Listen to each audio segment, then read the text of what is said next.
Si je vous disais que Garp est un révolutionnaire, Luffy est un dragon céleste, Shebe est le père de Dragon et le grand-père de Luffy, que Dragon garde le dernier rôle de Poneglyph, et que Dragon est déjà allé sur l'Octel, vous me répondrez « Mais what? Qu'est-ce que tu racontes, mec ?» Et c'est tout à fait normal, laissez-moi vous expliquer pourquoi. Salut tout le monde, c'est GLV, et aujourd'hui on se retrouve pour la famille la plus badass de One Piece, Sanctuary sur les Monkey D. Si tu veux tout savoir sur cette famille, alors tu penses à t'abonner, avant tout.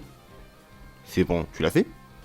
Parce que tu auras une vidéo tous les jours. Et si tu t'es abonné, tu penses aussi à liker. C'est important. Voilà.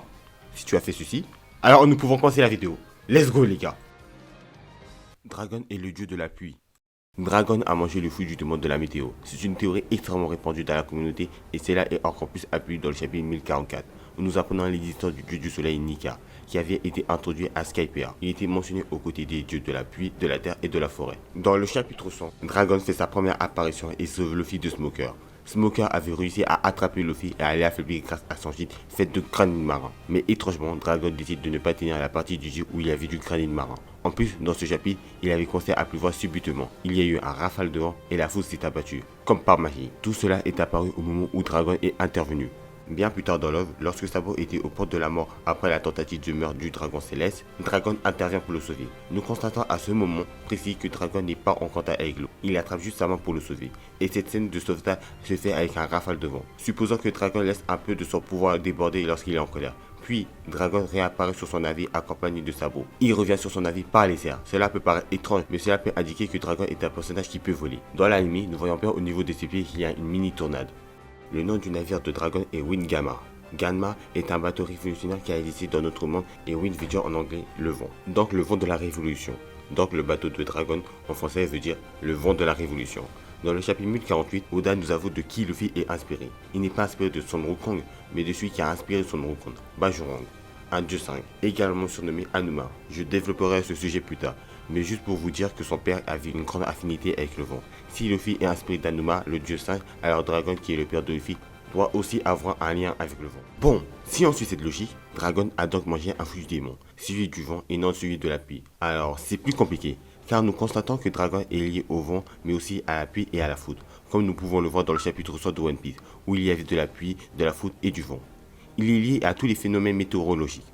Mais si nous partons du principe que le dieu de la pluie doit avoir comme unique pouvoir le pouvoir de la pluie, pourquoi le dieu du soleil n'aurait-il pas comme unique pouvoir le feu?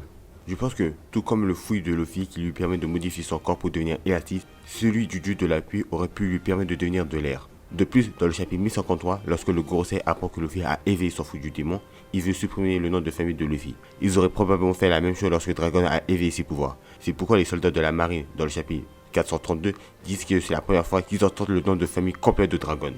Garp est un révolutionnaire.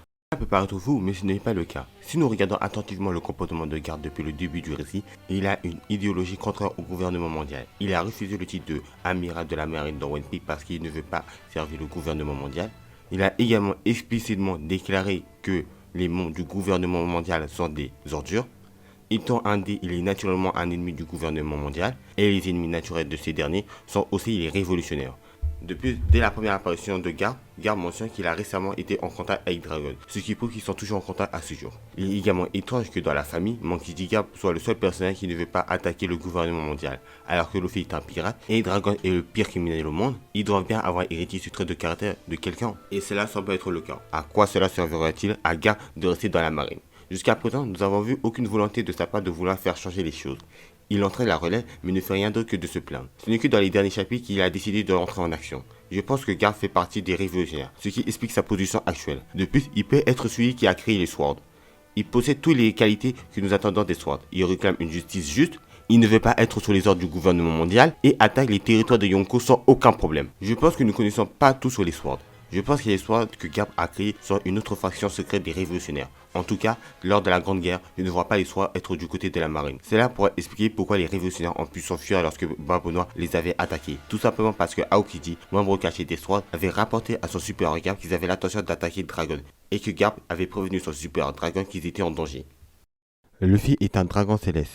Bon, cette théorie est très répandue dans la communauté. Oda aurait déclaré dans un SBS que Dragon aurait un terrible secret. Mais ça ne serait pas grave si cet homme l'apprenait, parce qu'il le suivrait tout de même.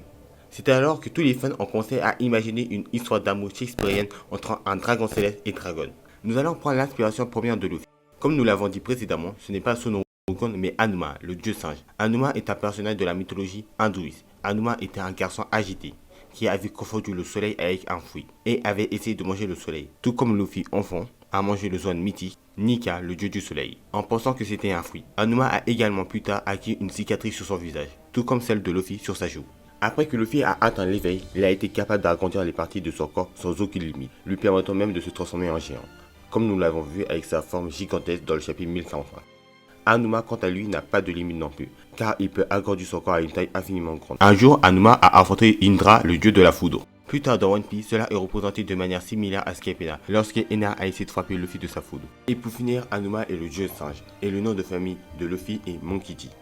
Monkey en français veut dire singe. Je pense que vous avez compris le lien. Maintenant que vous êtes convaincu que Luffy est inspiré d'Hanuman, vous faites semblant s'il vous plaît. Passons aux parents d'Hanuman. La mère d'Hanuman est Anjana, une Aspara, une créature céleste. Un jour, Anjana, alors que se promenait dans la forêt, elle aperçut un singe blanc qui était en réalité le dieu du vent, Vayu. Il avait pris cette femme pour la séduire. Anjana tomba amoureux du singe et ils se marièrent. Le singe blanc pourrait être Dragon. Garp a essayé tant bien que mal de faire en sorte que ses petits-fils deviennent des soldats de la marine. Mais si Ace avait dans ses veines le sang du roi des pirates et que Luffy admirait tant chance, pour Dragon c'était autrement. Dragon serait devenu un soldat de la marine, puis par enchaînement d'événements, il serait devenu un membre du CP0. Dragon se serait retrouvé en tant que membre du CP0 et aurait eu comme mission de protéger les dragons célestes qui vivaient à God Valley. Voilà pourquoi Garp a combattu Shebe aux côtés de Roger, parce que la famille passe avant tout, parce que son fils s'y trouvait. Dans le SBS du top 105, Oda nous a dévoilé les origines de la famille de Zoro. Sa mère s'appelle Terra, qui veut dire terre en japonais, tandis que la mère de Sandy s'appelle Sora, qui veut dire ciel en japonais. Pour compléter les mères du Monster Trio, la mère de Luffy devrait faire allusion à la mer l'eau, hein. Je parle de l'océan, tout c'est tout, ok? Pour ainsi faire ciel, terre, mer. Et étrangement, Im veut dire en japonais mer, l'océan, je parle de l'océan, encore une fois. Oda se serait inspiré du méchant le plus culte de la pop culture, Dark Vador, pour créer Im, qui est la mère de Luffy. Ainsi, le combat final pour le One Piece, ça serait un combat familial où Luffy devra affronter sa mère. Dragon est déjà allé sur l'Octel. Lors de sa première apparition, il a déclaré « Le monde entier attend notre réponse ». En analysant cette phrase, le pronom neutre peut signifier les Monkey D. Mais à aucun moment dans l'histoire, l'auteur nous a fait comprendre que cette famille était ultra importante depuis des siècles. Pour moi, neutre signifie les héritiers de la lettre T. Dragon pourrait être au courant que le monde entier attend leur réponse. Cela est encore plus appuyé par le discours de Doflamingo qui a déclaré que les porteurs de la lettre D n'ont pas encore eu l'occasion de donner leur réponse. Et les porteurs de la lettre D vont très certainement le faire avant la fin de One Piece. Ensuite, One Piece semble être inspiré du film Le Château dans le ciel. Le personnage principal est lui aussi orphelin. Les deux personnages principaux sont à la recherche d'une île secrète. Les pirates du château dans le ciel appellent leur capitaine Maman, comme les membres de l'équipage de Big Mom. Dans le château dans le ciel, les méchants sont le gouvernement mondial et les gentils sont les pirates. Donc les deux œuvres ne sont pas manichéens. Les deux personnages principaux ont pour père le plus grand criminel du monde.